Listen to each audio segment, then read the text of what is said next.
on during the break. Brilliant with these guys, Andy Williams and Russell Quirk, here talking about, well, we're doing the political spa, which is not a shop. It's anyway. Let's talk about Channel Migrants. We've talked about clothes. We've talked about climate change and David Lammy. Let's start with you, Russell Quirk.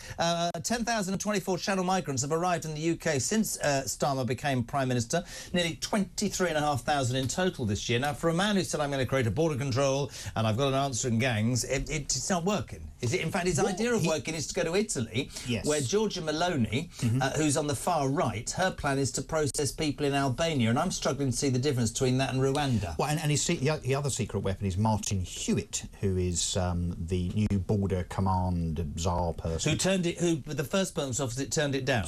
Yeah, well, there were 9 apparently in the list, and we don't know how many of the 9 turned it down before they got down to Paul Martin. I don't know if he was number 8 or number 9, bless him. Ex-policeman, what does he know about Well, no, he was also, famously, he was the man in charge of the police that was also responsible for the COVID regulations. So he's the man that locked us down. He's the man, presumably, that was in charge Williams of is prosecuting you today. Prosecuting if you ate an apple on a park bench back in 2020. Nice. That was the man. So, yeah, we're in safe hands, Andy. We're in safe hands. Good. But yes, no, not only has he gone to Italy to see Giorgia Meloni, who is, actually, according to Diane Abbott in a tweet yesterday, a fascist.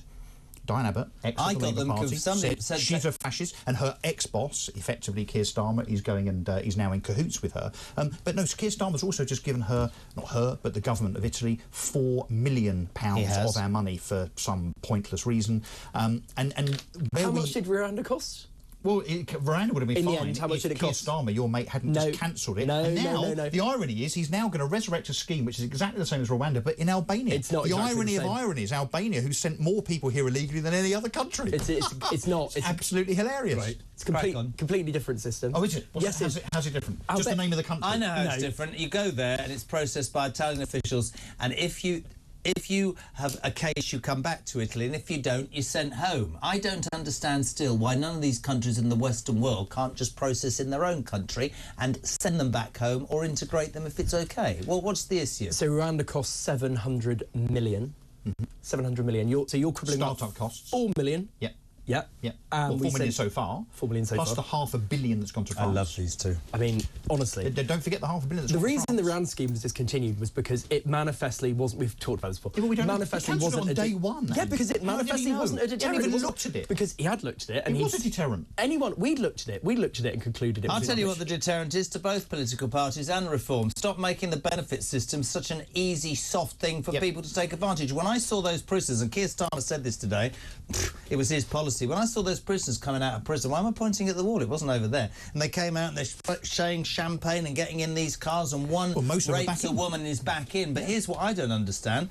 They get to stay in 4 or 5-star hotels. Well, I think there's the optics again. But you know what Meloni did? Meloni, the reason that the rate of illegal migration in Italy is down 63% under Meloni, and, you know, despite the fact that Diane Abbott wants to call her a fascist, but it sounds like she's doing a good job, is because she took away public services and support from illegal migrants, exactly the same as you're saying that we should do. We've said it on this show. I've said this to you in your company many, many times, Jeremy. Absolutely. Take away the benefits, take away the right to housing, take away the right to the NHS. Take away the incentive, and then they will stop. And if you wanted to do that, the easiest, it was really expensive, but the easiest and most effective way... would be to have digital ID cards, which I think many of your listeners... Tony Blair every day, isn't it? Well, it is a Tony Blair policy. Are you a Tony Blair fan? Massively. All right, good. So you're taking us to a wall this afternoon? Do you want us to go and invade somewhere? Andy Williams... What's in your pocket? Is that a dodgy dossy? Hold on. Andy Williams hates pensioners and wants to go to war. Digital ID cards is one. And the other thing is tear up, if you wanted to do this, tear up Boris Johnson's Brexit deal, which actually is responsible for the vast majority of immigration. Was never really truly implemented. Was never truly implemented. Well, the immigration side of things was. Small boats are responsible for 2.4% of all migration into Britain. 2.4%. But all of the illegal migration. This is a phony war. It's not all of the illegal migration. Legal migration is fine on the basis that we can select who comes, and we should be selecting those that contribute to society, like the engineers and the doctors. To finish, not the illegals from Syria and Somalia that want to live their lives in council houses at our expense. I love the both of you. I think it would be fair to say that we are all going to agree on the final subject. This is nothing to do with Keir Starmer or Sunak or Johnson. As a society, as a country, I am embarrassed that paedophile is sat at home. I think it is utterly disgusting. We did something on Talk yesterday. We discovered 10 paedophiles who've been responsible for looking at pictures of kids under 5 and 6 who have got suspended sentences. There is, and this is where it does become a little bit political, there's a woman who made a very poorly judged racist remark on a Facebook page. Is sitting in prison for 15 months. There's a man who shouted something racist and insulted a police dog who's doing 20 months. You cannot, either of you, think that Hugh Edwards should be walking the streets of this guy. It's disgusting. I was appalled yesterday. Well, and let's be fair to the Westminster magistrates, who yesterday got a lot of stick on media. This is not, I'm afraid, the fault of Westminster magistrates, even though I've actually faced them in the past. Well, stop upsetting airlines then. Yes, well, and train companies. Yes. But this is the indignity of ridiculous sentencing guidelines that say... That's nothing to do with the Labour Party, by the way. Andy and I were talking about this earlier on. If you are caught and have mitigating circumstance on the basis that you plead guilty, you show remorse and so on, the 12-month incarceration starting point gets reduced and reduced and reduced, which is why Hugh Edwards got out with a 6-month suspended sentence. He effectively got out scot-free, got out of jail free. But actually his sentence is par for the course. It is appalling. And actually... That has to change. The sentencing guidelines have to change. That would be a good thing. The guy who was sending him the messages also didn't go to jail. So actually, arguably a worse offence, sourcing the images and then distributing them, and he didn't go to jail either. I think my view would be change the guidelines. If you're viewing Category A images of children, then you're as bad as the people in the room. And you'll know why I'm going to say this, and there's no ulterior motive. This is really from the heart.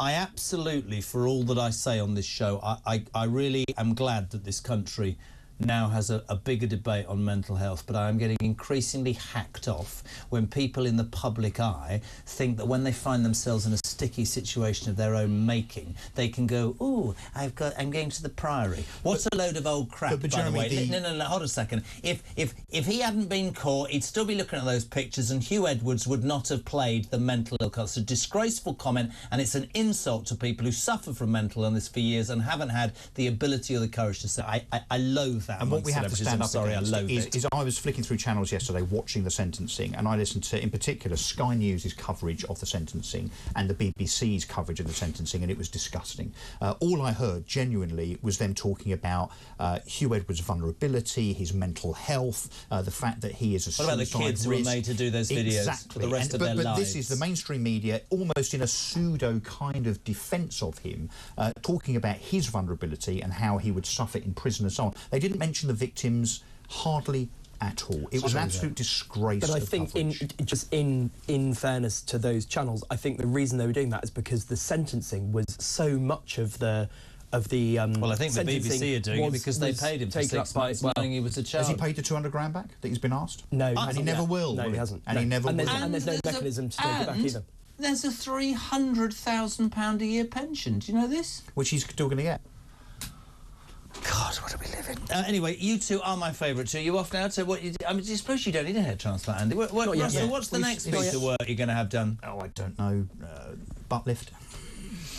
Brilliant. There you go. I don't know what else.